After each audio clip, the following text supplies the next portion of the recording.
What's going on, everybody? So in our last video we tore down the fences out here, and I mentioned that we are done tearing down fences and we're ready to start putting up fences. So we're doing that. We're doing that today. We are drilling holes with the tractor and getting fence posts set.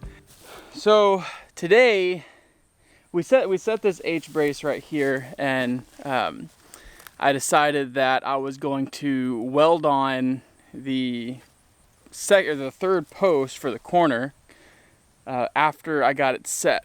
And that was because this corner isn't exactly any certain degree. It's like not exactly a 90 degree, it's not exactly a 120 degree. So I wanted to get this set, and we strung up a line going over to the corner where we're going to be headed, and I drilled a hole. So we're going to set, I already have part of this welded together. So I did this in the garage. I just went ahead and welded the center brace to our post so that I can just set this in the ground, and all we have to do out here in the pasture is weld on to our H brace. Kind of make it a little bit easier, a little bit of a hack, so we're not trying to finagle getting this post set at a specific place and then having to worry about our sizing of our brace. It's already cut to length. All we have to do is get it and get it situated up against our H brace, weld it on, and we're good to go.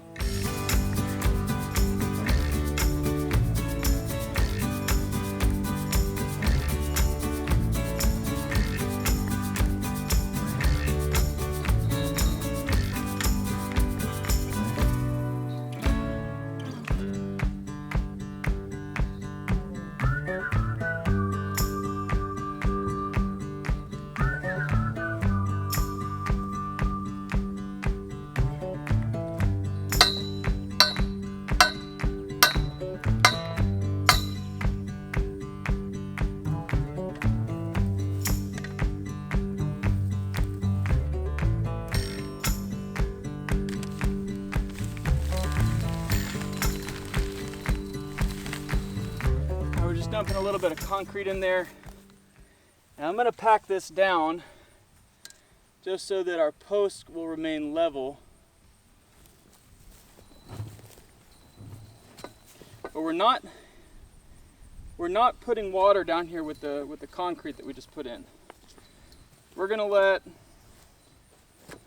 the moisture in the soil go ahead and mix with that concrete to harden it up over time. And that way, while we're here trying to get this post welded on, I can still move it around a little bit if I need to. And once we're finished welding this on, I'll come back and pack this dirt down a little better. I just wanted to learn a new skill, and I thought, hey, every farmer, homesteader should have a welder. So to get into the topic, the specific topic of this video, is I think, in my non-professional opinion, I have found the perfect homesteading welder. Perfect welder for a homesteader. So if you follow our Facebook or Instagram, as you should, you would know that a few weeks ago I decided to learn a new skill, and I went out and bought the cheapest welder that Home Depot or Lowe's carries, just to learn and have some fun.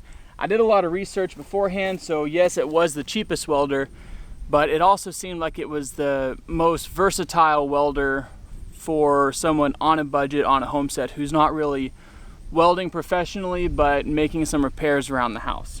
So, I bought this. Yes, I'm picking it up because it is so small and light. I bought this Century Electric 90 amp flux-cored welder from Lowe's, and I mean, it's super small. It plugs into a 110 outlet, which conveniently I have an outdoor 110 outlet on this post. And I'm going to use it to weld these bars together, these H braces and corner braces together.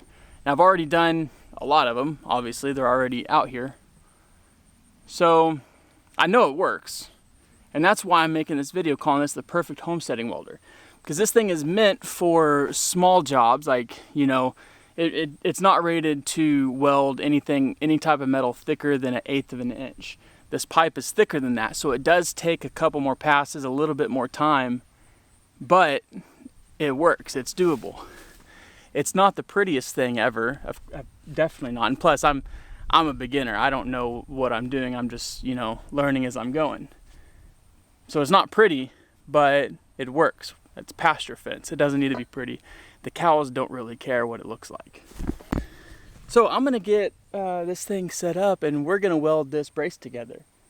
And then that way we'll be ready for some fencing to go up. That'll be pretty cool.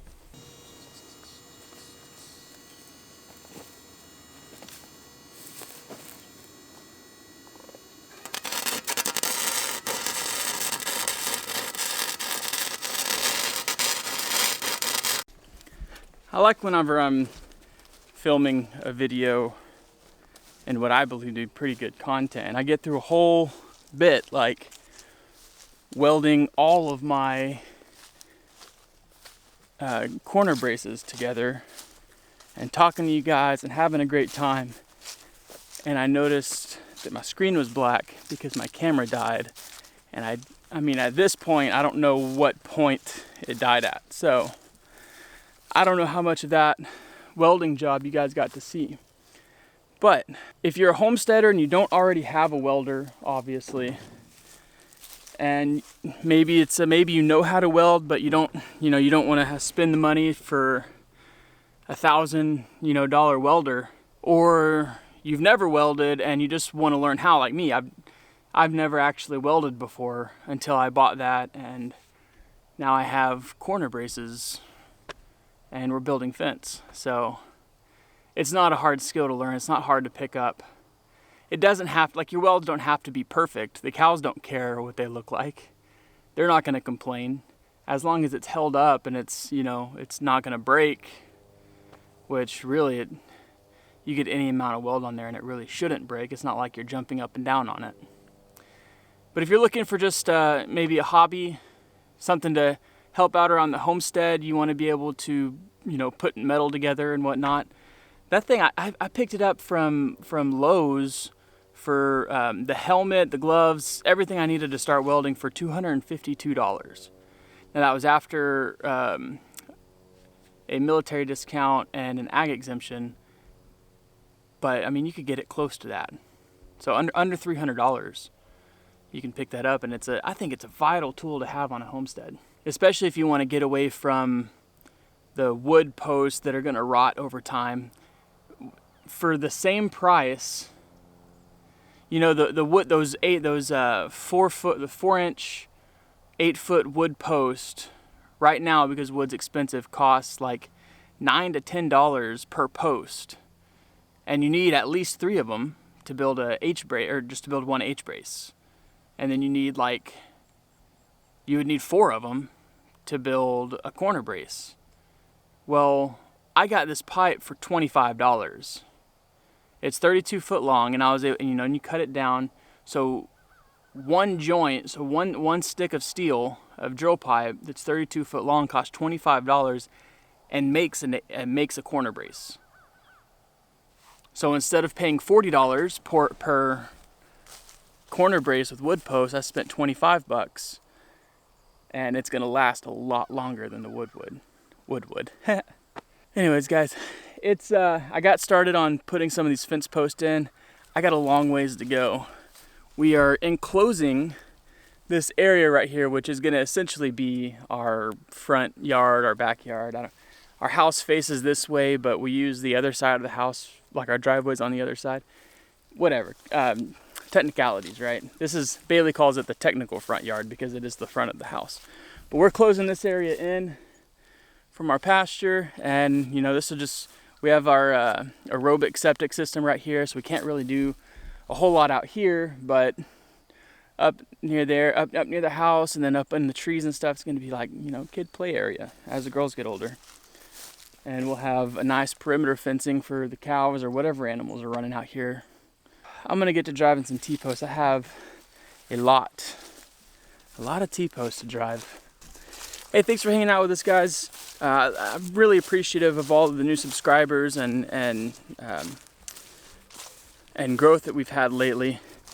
If you're watching this video and you liked it and you're liking this content, hit that subscribe button. Give us a thumbs up. Looking at our channel analytics, we're getting about 80% of our views are coming from non-subscribers. And I really appreciate that you're enjoying the content. Subscribe to us so you can see more of it. See you guys next time.